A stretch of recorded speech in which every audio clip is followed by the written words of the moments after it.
Hello my dear friends, എല്ലാവർക്കും നമ്മുടെ ചാനലിലേക്ക് സ്വാഗതം.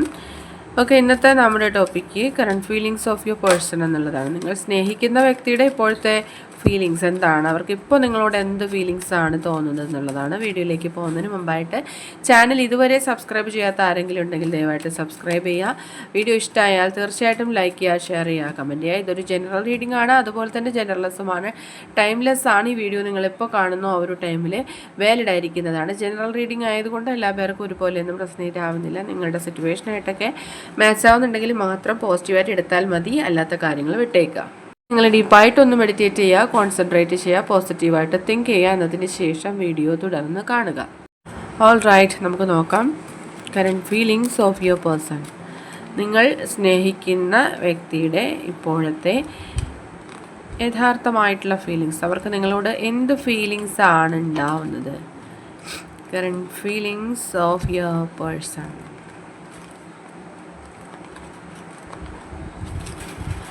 ഓക്കെ, ടെമ്പിൾ ഭാഗത്താണ് വന്നിട്ടുള്ളത്. ഇപ്പോൾ നിങ്ങൾക്ക് ഒരു യൂണിവേഴ്സൽ ബ്ലെസ്സിങ്സ് ഒക്കെ ലഭിച്ചു കൊണ്ടിരിക്കുന്ന, അല്ലെങ്കിൽ നിങ്ങൾക്ക് എല്ലാ കാര്യങ്ങളും അനുകൂലമായിട്ടുള്ള സാഹചര്യത്തിലേക്ക് വന്നുകൊണ്ടിരിക്കുന്ന ഒരു സിറ്റുവേഷനായിട്ടാണ് കാണുന്നത്. അല്ലെങ്കിൽ നിങ്ങളുടെ പേഴ്സൺ അങ്ങനെ ഒരുപാട് കാര്യങ്ങളിൽ അനുകൂലമായിട്ടുള്ള അവസ്ഥകൾ വരുന്നുണ്ട്. അതുകൊണ്ട് തന്നെ ചില കാര്യങ്ങൾ നടപ്പിലാക്കപ്പെടുന്നു എന്നുള്ളതാണ്. ഒരുപാട് നാളായിട്ട് വെയിറ്റ് ചെയ്തിരുന്ന ഒരു കാര്യത്തിന് ഒരു പെട്ടെന്നൊരു റിസൾട്ട് കിട്ടുന്നു എന്ന് പറയുന്ന പോലെ അത്തരത്തിലുള്ള പോസിറ്റീവായിട്ടുള്ള കാര്യങ്ങൾ എന്തൊക്കെയോ നിങ്ങളുടെ റിലേഷൻഷിപ്പിൽ അല്ലെങ്കിൽ നിങ്ങളുടെ പേഴ്സണിൻ്റെ ലൈഫിൽ സംഭവിക്കാനിരിക്കുന്നു എന്നുള്ളതാണ്. അനാവശ്യമായിട്ട് ഈ ഒരു കാര്യത്തെക്കുറിച്ച് ഓവറായിട്ട് നിങ്ങൾ വെറീഡ് ആവുന്നുണ്ട്, ഓവർ തിങ്ക് ചെയ്യുന്നുണ്ട്. നിങ്ങൾ എല്ലാ കാര്യത്തിലും നിങ്ങൾക്ക് ഭയങ്കരമായിട്ടുള്ള സ്ട്രെസ്സ് ഫീൽ ചെയ്യുന്ന സമയമാണ്. പക്ഷേ ഇതെല്ലാം നിങ്ങളുടെ ലൈഫിൽ സംഭവിക്കാനുള്ള ട്രാൻസ്ഫോർമേഷനെയാണ് സൂചിപ്പിക്കുന്നത്. ഈ വ്യക്തി വളരെ ശക്തമായിട്ട് തന്നെ നിങ്ങളിലേക്ക് തിരിച്ചു വരാനായിട്ടാണ് ആലോചിക്കുന്നത് അല്ലെങ്കിൽ ആഗ്രഹിക്കുന്നത്. ഓക്കെ, അപ്പോൾ ഈ വ്യക്തി ഇപ്പോൾ ചിന്തിക്കുന്ന കാര്യത്തിൽ പൂർണ്ണമായിട്ടും ഒരു സക്സസ് അവരുടെ ലൈഫിൽ അവർക്ക് ലഭിക്കാനായിട്ട് പോകുന്നുണ്ട്. ഒരു മിറാക്കിൾ തന്നെ റിലേഷൻഷിപ്പിൽ സംഭവിക്കാനായിട്ടുള്ള സാധ്യതകൾ ഏറെയാണ്. ഈ ഒരു സമയത്ത് നിങ്ങൾ രണ്ടു പേർക്കും ഒന്നിച്ച് ചേരണം, അല്ലെങ്കിൽ ഒരു റീയൂണിയൻ ഉണ്ടാവണം എന്നുള്ള ആഗ്രഹം ഉണ്ടാകുന്നുണ്ട്. ഈ ഒരു മൊമെൻറ്റിൽ നിങ്ങളുടെ മനസ്സിൽ ഏറ്റവും കൂടുതൽ ആഗ്രഹിക്കുന്ന കാര്യം ഈ ഒരു റിലേഷൻഷിപ്പിൽ ഇപ്പോൾ ഉണ്ടായിരിക്കുന്ന പ്രശ്നങ്ങളൊക്കെ സോൾവ് ആവണം. അതുപോലെ തന്നെ നിങ്ങൾ രണ്ടുപേരും ഒന്നിച്ച് ചേരണം, സന്തോഷകരമായിട്ടുള്ള നിമിഷങ്ങൾ ഉണ്ടാവണം എന്നൊക്കെ ആയിരിക്കും. തീർച്ചയായിട്ടും അതെല്ലാം നിങ്ങൾക്ക് ആ ഒരു മിറാക്കിൾ പോലെ നിങ്ങളുടെ ലൈഫിൽ സംഭവിക്കും എന്ന് മനസ്സിലാക്കുക. ഓക്കെ, ഇപ്പോൾ നിങ്ങൾ ഏറ്റവും കൂടുതൽ ദുഃഖിച്ചിരിക്കുന്നത് ഈ ഒരു സെപ്പറേഷനിലാണ് എന്നുള്ളതാണ് നമുക്ക് കാണാൻ കഴിയുന്നത്. ആ ഒരു സെപ്പറേഷൻ എന്ന് പറയുന്നത് നിങ്ങളുടെ ഉള്ളിലൊരു തീജ്വാല പോലെയാണ് നിങ്ങൾക്ക് ഫീൽ ചെയ്യുന്നത്, അല്ലെങ്കിൽ നിങ്ങളുടെ പേഴ്സണും അങ്ങനെയാണ് ഫീൽ ചെയ്യുന്നത്. രണ്ടു പേരും ട്വിൻ ഫ്ലെയിം എനർജി കണക്ഷനിലുള്ള വ്യക്തികൾ തന്നെയാണ്. ജന്മജന്മാന്തരങ്ങളായിട്ട് നിങ്ങളും ഈ വ്യക്തിയുമായിട്ട് ബന്ധമുണ്ട്. ചിലപ്പോൾ നിങ്ങളുടെ പാസ്റ്റ് ലൈഫിൽ ഈ വ്യക്തിയുമായിട്ടൊരു ഹസ്ബൻഡ് വൈഫ് റിലേഷൻഷിപ്പിലായിരുന്നിരിക്കാം. അതുകൊണ്ട് തന്നെയാണ് ഈ ഒരു ഈ ഒരു പേഴ്സണെ നിങ്ങൾ യാദൃശ്ചികമായിട്ട് പോലും കണ്ടെത്തിയിട്ടുള്ളത് അല്ലെങ്കിൽ കണ്ടിരിക്കുന്നത് എന്ന് മനസ്സിലാക്കാം. ആൻഡ് ഈ വ്യക്തിക്കിപ്പോൾ അവരുടെ ലൈഫിൽ ഒരുപാടധികം ബുദ്ധിമുട്ടുകൾ നേരിടുന്ന സമയമാണെങ്കിൽ കൂടിയും അവർക്ക് അവരുടെ മനസ്സിൽ നിറയെ പ്രണയമാണ്. അവരുടെ ഉള്ളിൽ നിങ്ങൾക്കൊരു വലിയ സ്ഥാനം തന്നെയുണ്ട്. നിങ്ങളെക്കുറിച്ച് അവർ ഓവർ തിങ്ക് ചെയ്യുന്നുണ്ട്. അവർ വളരെ പെട്ടെന്ന് തന്നെ നിങ്ങളിലേക്ക് തിരിച്ചു വരുന്നതായിരിക്കും. അതായത് അവർക്ക് ഇത്രയും നാളും അവർക്ക് കുറേ അധികം പ്രശ്നങ്ങൾ ഉണ്ടായിരുന്നു, അല്ലെങ്കിൽ അവരിപ്പോൾ ഓൾറെഡി ആ ഒരു പ്രശ്നം സോൾവ് ചെയ്യാനുള്ള ഒരു തിരക്കിലാണ് എന്ന് മനസ്സിലാക്കാം. അവർ ശക്തമായിട്ട് തന്നെ നിങ്ങളിലേക്ക് തിരിച്ചു വരാൻ ആഗ്രഹിക്കുന്ന സമയമാണ്. യെസ്, ഡെഫിനറ്റ്ലി അവരുടെ പ്രോബ്ലംസാണ് കൂടുതലായിട്ട് ഇപ്പോൾ ചിന്തിക്കുന്നത്. അവരുടെ ലൈഫിൽ കുറേയധികം അല്ലെങ്കിൽ ഒരുപാട് റെസ്പോൺസിബിലിറ്റീസ് ഉള്ള വ്യക്തിയായിരിക്കാം. ചിലപ്പോൾ ആ വ്യക്തിയുടെ ലൈഫിൽ അവർക്ക്, അതായത് ഇപ്പോൾ ഒരു കുടുംബനാഥൻ്റെ ഒരു സ്ഥാനം ഏറ്റെടുക്കേണ്ടി വന്നിട്ടുള്ള ഒരവസ്ഥ. അതായത് അവർ തന്നെ ഒരു ജോബ് കണ്ടെത്തി, അല്ലെങ്കിൽ ആ ഒരു കുടുംബത്തെ കൂടുതലായിട്ട് അതായത് മുന്നോട്ട് കൊണ്ടുപോകാനുള്ള, അല്ലെങ്കിൽ ഒരു നായകനെ പോലെ നിൽക്കേണ്ടതായിട്ടൊരു സാഹചര്യം ആ വ്യക്തിക്ക് ഇപ്പോൾ സഡനായിട്ട് വന്നിട്ടുണ്ടാവാം. അതിൻ്റെയൊക്കെ ഒരു സ്ട്രഗിൾ ആ വ്യക്തിയുടെ ലൈഫിലുണ്ട്. പക്ഷെ അതെല്ലാം തന്നെ അവർ ഓവർകം ചെയ്യാനുള്ളൊരു കപ്പാസിറ്റിയും അവർക്കുണ്ട്. ഓക്കെ, ചിലപ്പോൾ പെട്ടെന്ന് അവർക്ക് എബ്രോഡ് പോകാനായിട്ടുള്ള ഒരു സാഹചര്യം വന്നിട്ടുണ്ടാകും, അല്ലെങ്കിൽ പെട്ടെന്നൊരു ജോലിയിലേക്ക് പ്രവേശിക്കാൻ വേണ്ടിയിട്ടുള്ള ഒരു സിറ്റുവേഷൻ വന്നിട്ടുണ്ടാവാം. അങ്ങനെ കുറേ റെസ്പോൺസിബിലിറ്റീസ് ഒക്കെ ഏറ്റെടുത്തിട്ട് ഒരുപാട് അധികം അവർ ബിസി ആയിട്ട് കാണുന്നുണ്ട്. പക്ഷേ ഒരു പുതിയ തുടക്കം ഈ റിലേഷൻഷിപ്പിൽ എന്തായാലും സംഭവിക്കും എന്ന് മനസ്സിലാക്കാം.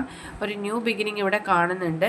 പക്ഷേ അങ്ങനെ ഒരു തുടക്കം വന്ന് നിങ്ങൾ വീണ്ടും റിലേഷൻഷിപ്പ് റീസ്റ്റാർട്ട് ചെയ്തിരുന്നാലും ഇനിയും ഓൺ ആൻഡ് ഓഫ് ആയിട്ടുള്ള സിറ്റുവേഷൻസ് അല്ലേ നിങ്ങളുടെ ലൈഫിൽ വരാനുള്ള സാധ്യതകളും കാണുന്നുണ്ട്. പക്ഷെ നിങ്ങൾക്ക് ഇൻറ്റ്യൂഷണലി എന്താണ് ഫീൽ ചെയ്യുന്നത് അത് തന്നെയാണ് നിങ്ങളുടെ ലൈഫിൽ നടന്നുകൊണ്ടിരിക്കുന്നത്. സോ നിങ്ങൾ മാക്സിമം ശ്രദ്ധിക്കുക. നിങ്ങളുടെ തോട്ട്സ് വളരെയധികം നിങ്ങൾ ശ്രദ്ധിച്ച് തന്നെ അത് മുന്നോട്ട് കൊണ്ടുപോകുക. അതായത് പോസിറ്റീവായിട്ട് ചിന്തിക്കുക. എല്ലാവർക്കും അത് കൺട്രോൾ ചെയ്യാൻ വളരെയധികം ബുദ്ധിമുട്ടാണ്. അതായത് നമ്മൾ ഒരേ സമയം തന്നെ പോസിറ്റീവായിട്ടും നെഗറ്റീവായിട്ടും ഒക്കെ ചിന്തിക്കുന്ന വ്യക്തികളായിരിക്കാം. ഒത്തിരി പേരും അങ്ങനെയാണ്. കൂടുതൽ അവസരങ്ങളിലും നമ്മൾ ചിന്തിക്കുന്നത് നെഗറ്റീവായിട്ടുള്ള കാര്യങ്ങളാണ്. ഒരു 10 കാര്യം നമ്മൾ നെഗറ്റീവ് ചിന്തിക്കുമ്പോൾ ഒരു കാര്യമാണ് നമ്മൾ പോസിറ്റീവായിട്ട് ചിന്തിക്കുന്നത്. എല്ലാ കാര്യങ്ങളിലും അത് അങ്ങനെ ഉണ്ടാകുമോ, അതിനെങ്ങനെ സംഭവിക്കുമോ, അല്ലെങ്കിൽ അതിൻ്റെ ഫലം നെഗറ്റീവ് ആകുമോ, ഇത്തരമുള്ള ചിന്തകളാണ് നിങ്ങളുടെ ലൈഫിനെ നെഗറ്റീവായിട്ട് ബാധിച്ചു കൊണ്ടിരിക്കുന്നത് നിങ്ങൾ മനസ്സിലാക്കുക. അതുകൊണ്ട് തന്നെയാണ് ഈ സമയം വളരെയധികം പ്രഷ്യസ് ആണ്. കാരണം നിങ്ങൾക്ക് ആ ഇൻറ്റ്യൂഷണൽ എനർജി കൂടുതൽ വർക്ക് ചെയ്യുന്ന സമയമാണ്. സോ നിങ്ങൾ ആ ഒരു സമയം നിങ്ങൾ വളരെയധികം കെയർഫുള്ളായിട്ട് വേണം ഓരോ കാര്യങ്ങളും ചിന്തിക്കാനായിട്ട്. ഇപ്പോൾ സപ്പോസ് നമ്മൾ പറയുകയാണെങ്കിൽ ഈ വ്യക്തി എനിക്ക് നഷ്ടമായി പോകും, ഈ വ്യക്തി എന്നെ ഉപേക്ഷിച്ച് പോകുമോ, ഇങ്ങനെയുള്ള കാര്യങ്ങൾ ചിന്തിക്കുകയാണെന്നുണ്ടെങ്കിൽ അത് ചിലപ്പോൾ അത് ലൈഫിൽ സംഭവിച്ച് പോകും എന്നുള്ളതാണ് കാണുന്നത്. അതായത് ഞാനൊരു സൂചനയാണ് തന്നത്. അത് നിങ്ങൾ ഒരിക്കലും അങ്ങനെയുള്ള നെഗറ്റീവ് കാര്യങ്ങൾ ചിന്തിക്കാതിരിക്കുക. ഈ വ്യക്തി എൻ്റെ ലൈഫിലേക്ക് തിരികെ വന്നു, അതിന് യൂണിവേഴ്സിനോട് ഞാൻ നന്ദി പറയുന്നു. ഇത്തരത്തിൽ നിങ്ങൾ ആ തോട്ടിനെ റീക്രിയേറ്റ് ചെയ്ത് ചിന്തിച്ച് കൊണ്ടുപോകാനായിട്ട് ശ്രമിക്കുക. ഓക്കെ, നെക്സ്റ്റ് വന്നിരിക്കുന്നത് ഈ വ്യക്തി വളരെ അധികം പോസിറ്റീവ് എനർജിയിലാണ് ഇപ്പോൾ ഉള്ളത്. അതായത് ഈ റിലേഷൻഷിപ്പ് കാര്യങ്ങളിലൊക്കെ അവർ വളരെയധികം ഹാപ്പിയാണ്. അവർക്ക് ആ ഒരു ഏഞ്ചലിക് സപ്പോർട്ടുള്ള സമയമാണ്. നിങ്ങൾക്ക് 2 പേർക്കും ആ ഒരു എനർജീസ് വരുന്നുണ്ട്. സോ അതിൻ്റെ കാര്യത്തിൽ മാത്രം നിങ്ങൾ ഒട്ടും തന്നെ ഒരുപാട് ചിന്തിക്കേണ്ടതില്ല. ഈ വ്യക്തി നിങ്ങളുമായിട്ട് കമ്മ്യൂണിക്കേറ്റ് ചെയ്യാൻ, നിങ്ങളുടെ വോയിസ് കേൾക്കാനൊക്കെ ഒരുപാട് ആഗ്രഹിച്ചിരിക്കുന്ന സമയമാണ്. ഒത്തിരി നാളുകളായിട്ടുണ്ടാവാം നിങ്ങൾ ഒരുപാട് നേരമൊക്കെ സംസാരിച്ചിരുന്നിട്ട് അല്ലെങ്കിൽ നേരിട്ട് കണ്ടിട്ടൊക്കെ. അതുകൊണ്ട് തന്നെ അനുകൂല സാഹചര്യങ്ങൾ വരാനുള്ള സാധ്യതയാണ് കാണുന്നത്. ഈ വ്യക്തി നിങ്ങൾക്കായിട്ടുള്ള പ്രണയം നിങ്ങൾ ചിന്തിക്കുന്ന പോലെയൊന്നുമല്ല. ഒരിക്കലും അവർക്ക് നിങ്ങളുടെ സ്ഥാനത്ത് മറ്റൊരു വ്യക്തിയെ കാണാൻ കഴിയില്ല. നിങ്ങൾ തന്നിട്ടുള്ള പ്രണയം അതുപോലെ തന്നെ അവരുടെ മനസ്സിൽ പ്രഷ്യസ് ആയിട്ട് കൊണ്ടു നടക്കുന്ന ഒരു വ്യക്തിയാണ്. നിങ്ങൾക്കായിട്ടുള്ള പ്രണയം അതുപോലെ അവർ ഹോൾഡ് ചെയ്യുന്നുണ്ട്. ഒരു പക്ഷേ ഈ ഒരു സമയത്ത് അവർക്ക് എക്സ്പ്രസ് ചെയ്യാൻ പറ്റുന്നുണ്ടാവില്ല. പക്ഷേ അവരുടെ മനസ്സ് നിറയെ ആ ഒരു സ്നേഹം ഇപ്പോൾ ഉണ്ടായിരുന്ന സ്നേഹം ഇരട്ടിയായിട്ടേ ഉള്ളൂ. അങ്ങനെ നിങ്ങൾ മനസ്സിലാക്കുക. ആ ഒരു സൂചനയാണ് ഈ ഒരു കാർഡിൽ നമുക്ക് കാണാൻ കഴിയുന്നത്.